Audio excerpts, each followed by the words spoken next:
ہاں اس سے فائدہ اٹھائے. رمضان ہے آیا اور جا رہا ہے. ایک روزہ ہو گیا کہ 2 ہو گئے کہ 3 ہو گئے کہ 4 ہو گئے کہ 15 روزے ہو گئے. اسی طرح کیا کہیں گے کہ رمضان کیا ہو گیا؟ ختم ہو گیا.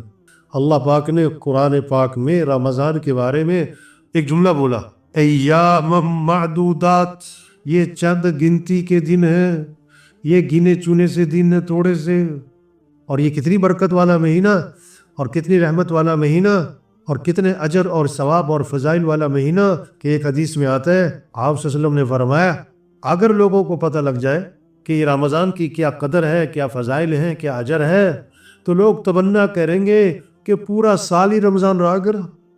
یہ ایسا برکت والا مہینہ، فرض کا ثواب 70 گنا بڑھ گیا، نفل کا ثواب فرض کے برابر ہو گیا. جنت کے دروازے کھل گئے، جہنم کے دروازے بند ہو گئے، شیاطین کو اللہ نے قید کر دیا.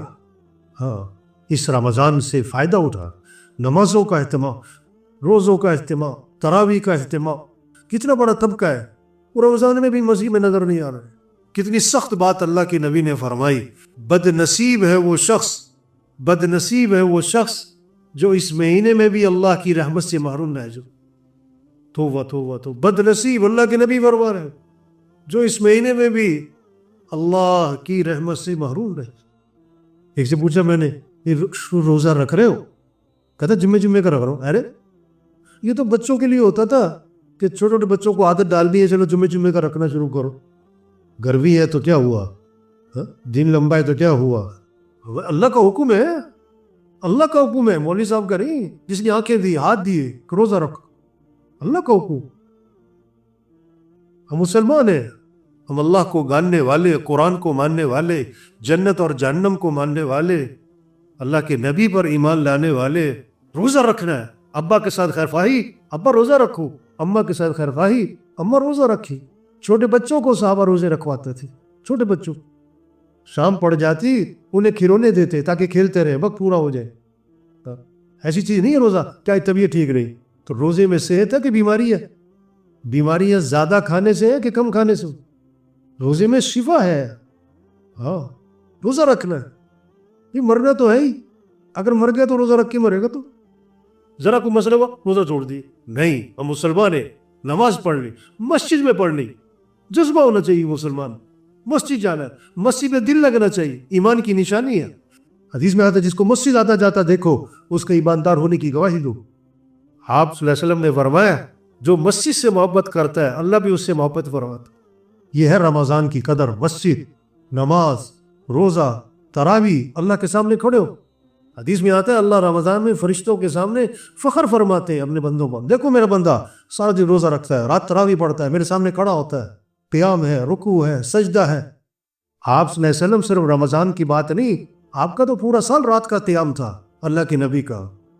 اور آپ کا قیام جو تھا رات کا وہ کی صورتیں نہیں تھیں کہ سورہ اخلاص پڑھ لی اور سورہ. ایک صحابی فرماتے ہیں آپ صلی اللہ علیہ وسلم نے رات تہجد کی نیت باندھی تو میں نے دیکھا تو میں نے کہا چلو میں بھی اللہ کے نبی کے پیچھے تہجد پڑھتا ہوں. آپ نے سورہ بقرہ شروع فرمائی، سورہ بقرہ ختم ہوئی سورہ آل عمران، سورہ آل عمران ختم ہوئی سورہ نساء. اللہ کے نبی 5 سپارے، 5.25 سپارے ایک رکعت میں، ایک رکعت میں. ہاں پھر لمبا رکوع، پھر لمبا سجدہ. حضرت عائشہ فرماتی ہے آپ صلی اللہ علیہ وسلم رات کو 4 رکعت کی نیت باندھتے اور پوچھی مت کہ وہ آپ کی 4 رکعتیں کتنی خوبصورت ہوتی تھی اور کتنی لمبی ہوتی تھی. فلا تسأل عن حسنہن وطولہن، پوچھ مت کیسی خوبصورت نماز ہوتی تھی آپ کی اور کتنی لمبی ہوتی تھی. ثم یصلی 4، پھر 4 رکعت کی نیت باندھتے. فلا تسأل عن حسنہن وطولہن، پوچھی مت کیسی خوبصورت اور کتنی لمبی ہوتی تھی. عائشہ رضی اللہ عنہا فرماتی ہے آپ صلی اللہ علیہ وسلم کی تہجد، اس کا جو سجدہ تھا، سجدہ وہ 50 آیات کی مقدار کا تھا. 50 آیات کی مقدار کا ایک سجدہ. ہمارا سجدہ کہاں تک جاتا ہے؟ 3 تسبیح، بہت زور لگا تو 5، بہت زور لگایا تو 7. اللہ سے تعلق ہو، اللہ سے محبت ہو تو لمبا قیام ہوگا، لمبا رکوع ہوگا، لمبا سجدہ ہوگا. سجدے کی تسبیح کبھی 21، کبھی 31، کبھی 41. اب ہم دیکھیں ہمارا سجدہ 21 تسبیح تک جاتا ہے کبھی؟ چلو 11 تسبیح تک گیا کبھی؟ کتنا وقت موبائل پہ لگ رہا ہے، نیٹ پہ لگ رہا ہے، قرآن پہ وقت لگے. یہ رمضان کا مہینہ، اب آدھا رمضان گزر گیا. اب اگر آپ کے 15 سپارے بھی نہیں ہوئے نا رمضان میں، تو آپ اپنے ایمان کی فکر کرو. جو رمضان میں بھی قرآن نہ کھولے تو کب کھولے؟ 3 سپارے روزانہ پڑھنے چاہیے رمضان میں، تو 3 ختم ہو کم از کم. چلو 2 سپارے، چلو 1.5 سپارہ، چلو آخری 1 سپارہ. اب آپ کا بیٹا پڑھ رہا ہے، بیٹی پڑھ رہی، یہ فکر لگے قرآن پڑھنا ہے. یہ قرآن کا مہینہ، یہ ذکر کا مہینہ. آپ نے فرمایا رمضان میں کثرت کرو، لا الہ الا اللہ، لا الہ الا اللہ، کثرت کرو. 300 دفعہ اگر پڑھا ہے تو کثرت میں آیا ہے. اگر 300 دفعہ نہیں پڑھ رہے تو آپ کثرت میں نہیں آ رہے. کیا مطلب؟ اللہ کے نبی کی بات کی اہمیت کوئی نہ ہوئی. اللہ کے نبی فرما رہے رمضان میں کثرت کرو. کس کی؟ لا الہ الا اللہ کی، اور استغفار کی. اور اللہ سے مانگو اللہ مجھے ٹھکانہ میرا جنت بنا، اللہ مجھے جہنم سے بچا. یہ اس کا مہینہ ہے. اس لیے میرے بھائیو دیکھو، رمضان آ رہا ہے اور جا رہا ہے، آیا اور جا رہا ہے. اس کی قدر کرے. روزوں کا اہتمام، تراویح، نماز، مسجد میں قرآن کی تلاوت، ذکر. اور صرف کھانے پینے کا روزہ نہ ہو، زبان کا روزہ ہو.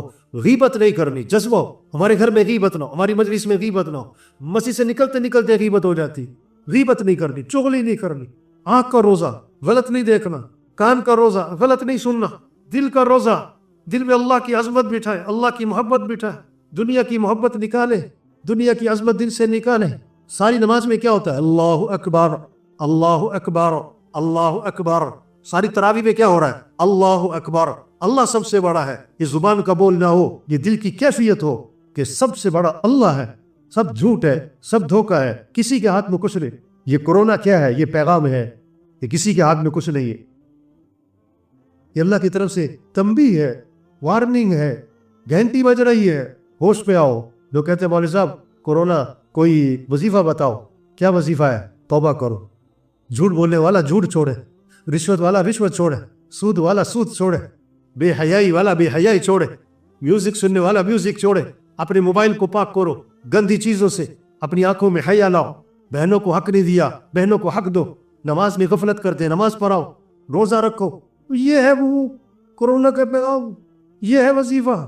صحابی آئے، عرض کے حضور میرا بیٹا قید ہو گیا ہے، کیا کرو؟ کہ وظیفہ. اللہ کے نبی نے 2 باتیں بتائی. بیٹے سے کو تقوی اختیار کرے. پڑھنے کا وظیفہ بعد میں ہے، عملی وظیفہ پہلے ہے. پہلے عملی وظیفہ، اس سے کو تقوی اختیار کرے. تقوی کسے کہتے ہیں؟ گناہوں کو چھوڑنا. اور پھر اس سے پڑھو لا حول ولا قوت الا باللہ، کثرت سے پڑھے. بیٹے کو پیغام دیا. اب اللہ کا نظام چلا، پہرے دار مقرر ہے. کافر تھے، رات کا وقت ہے، اللہ کا امر آیا. ان کی بیڑیاں اللہ کے امر سے ٹوٹ گئی. سارے پہرے دار گہری نیند سو گئے. اٹھے، بکریاں تھی، بھیڑ بکریاں کافروں کی، وہ بھی ساتھ لی. گھر پہنچے، دروازہ کھٹکھٹایا. بیوی ماں نے کہا لگتا ہے بیٹا آ گیا. پھر کہا کہ وہ تو بیچارہ بیڑیوں میں جکڑا ہے. دروازہ کھولا تو بیٹا سامنے کھڑا تھا. تو وظیفہ کیا ہے؟ تقوی ہے، گناہوں کو چھوڑنا ہے. اتنا کورونا اور اتنے مسائل، ہسپتالوں میں مسائل، اتنے جنازے، لیکن جھوٹ بولنے والا جھوٹ نہیں چھوڑ رہا ہے، رشوت والا رشوت نہیں چھوڑ رہا ہے. جس میں تکبر ہے، تکبر ہے. میں ذرا عہدہ آتا ہے، میں ذرا جوانی آتی ہے، میں ذرا پیسہ آتا ہے، میں توبہ توبہ توبہ. نہیں، انسان کچھ نہیں. یہ اللہ بندے کا تکبر نکال رہا ہے. ہاں، وَلَنُذِيقَنَّهُم مِّنَ الْعَذَابِ الْأَدْنَىٰ دُونَ الْعَذَابِ الْأَكْبَرِ لَعَلَّهُمْ يَرْجِعُونَ. ہم بڑا عذاب تو آخرت میں دیں گے، دنیا میں قریب میں عذاب دیں گے چھوٹے چھوٹے. کس لیے؟ تاکہ رجوع کریں. یہ وبا حدیث میں آتا ہے، یہ دنیا میں عذاب کیا ہے؟ یہ وبائے عذاب ہے اللہ کی طرف سے. اس کو اللہ ہی دور کرے گا، کوئی نہیں کر سکتا. اللہ نے چاہ لیا 1 لمحے میں ختم ہو جائے گا. اللہ نے نہیں چاہا یہ 10 سال بھی نہیں ختم ہوتا. اللہ حفاظت فرمائے، اللہ اس وبا کو ختم فرمائے، اللہ اس وبا کو سب کی ہدایت کا ذریعہ بنائے. اس لیے میرے بھائیو، احتیاطی تدابیر اپنی جگہ پر ہے. سب سے بڑی احتیاط توبہ ہے، اللہ کی طرف رجوع ہے. اس کی نشے میں جب آگی ہوتا نا، نشے میں تو بات بھی سمجھ میں آتی، کیونکہ نشہ ہے. آج پیسے کا نشہ ہے، جوانی کا نشہ ہے، عہدوں کا نشہ ہے، دنیا کا نشہ ہے. موٹی موٹی باتیں نہیں سمجھ میں آتی. اللہ کی طرف رجوع نظر نہیں آ رہا امت کا، عوام کا. عمومی طور پر اللہ کی طرف رجوع ہو. مسجدوں میں آؤ، اللہ کے سامنے گڑ گڑاؤ، تضرع کرو، زاری کرو. قرآن میں اللہ فرما رہے وَلَقَدْ أَرْسَلْنَا إِلَىٰ أُمَمٍ مِّن قَبْلِكَ فَأَخَذْنَاهُمْ بِالْبَأْسَاءِ وَالضَّرَّاءِ لَعَلَّهُمْ يَتَضَرَّعُونَ. ہم نے پہلی قوموں کی طرف انبیاء کو بھیجا، انبیاء نے سمجھایا، لیکن جب انہوں نے نبی کی بات کو نہ مانا، ہم نے ان کو پکڑا، تکلیفوں سے، وباؤں سے، پریشانیوں میں پکڑا ان کو. اپنے کیوں پکڑا تھا؟ لَعَلَّهُمْ يَتَضَرَّعُونَ، تاکہ یہ گڑ گڑائے، ڈھیلے پڑ جائیں، برائی چھوڑ دے. فَلَوْلَا إِذْ جَاءَهُمْ بَأْسُنَا تَضَرَّعُوا، جب ہمارا عذاب آیا تو یہ کیوں نہیں ڈھیلے پڑے، یہ کیوں نہیں برائیوں کو چھوڑا؟ آگے وجہ بتائی، وَلَكِنْ قَسَتْ قُلُوبُهُمْ وَزَيَّنَ لَهُمُ الشَّيْطَانُ مَا كَانُوا يَعْمَلُونَ. کیا ہوا؟ دل ہی سخت ہو گئے. اللہ فرماتا دل سخت ہو گئے، اتنی وبا دیکھ کر، اتنے حالات دیکھ کر برائی نہیں چھوڑ رہے، دل سخت ہو گئے، اور شیطان نے جو کچھ کر رہے ان کے لیے مزین کیا. اس لیے میرے بھائیوں، ہمارے ذمہ بات کا سمجھانا ہے، پہنچانا ہے، منوانا نہیں ہے. عقل مند کے لیے اشارہ ہی کافی ہے. چھوٹی سی زندگی ہے. اللہ بڑا رحیم ہے. باپ بیٹے کو تھپڑ مارتا ہے اس کے فائدے کے لیے. اللہ بیماریاں پریشانیاں لاتے تنبیہ کرنے کے لیے، متوجہ کرنے کے لیے. اللہ رحیم ہے، یہ رحمت ہے. بیماری مانگنے کی چیز نہیں ہوتی لیکن رحمت ہوتی ہے. یہ وبا مانگنے کی چیز نہیں ہے لیکن اللہ کی طرف سے کیا تنبیہ ہے. رجوع کرے اللہ کی طرف، توبہ، استغفار، نمازوں کا اہتمام، روزوں کا، تراویح کا، قرآن کی تلاوت، ذکر، جھگڑے ختم کرے، حیا والی زندگی، بچیوں کو حیا سکھائے، کمائیے پاکیزہ بنائے، ترتیب زندگی ٹھیک کرے. اللہ سے مانگے، اے اللہ ہمیں اس کی توفیق عطا فرما، اے اللہ ہماری رہنمائی فرما، اے اللہ ہمیں نفس کے شر سے، شیطان کے شر سے اے اللہ ہماری حفاظت فرما. اپنے لیے مانگے، پورے ملک کے لیے مانگے، عوام، حکمران سبھی کے لیے مانگے. میرے بھائیوں، پورے عالم اسلام کے لیے مانگے. یہ مانگنا اللہ کو بڑا پسند ہے. نیت کرے، دعا مانگے، کوشش کرے. کوشش کیا ہے؟ نظام الاوقات بنائے. اپنے گھر میں سب کو بٹھاؤ، کبھی ترتیب بناؤ، کب اٹھنا ہے، کب سونا ہے. رات سونے کے لیے، جاگنے کے لیے نہیں ہے. غلط چیز ہے رات کو نہ سونا، چاہے تھوڑی دیر سونا چاہیے. ہاں، قرآن کا وقت طے کرے، سب بچوں سے طے کروائے اس رمضان میں کتنے قرآن ختم کرنا، کتنی تسبیح کر لی، سحری افطاری کے وقت 10-15 منٹ دعا مانگے. سب گھر والوں سے طے کروائے کہ وقت کو قیمتی بنانا ہے. اللہ سب کو عمل کی توفیق نصیب فرمائے.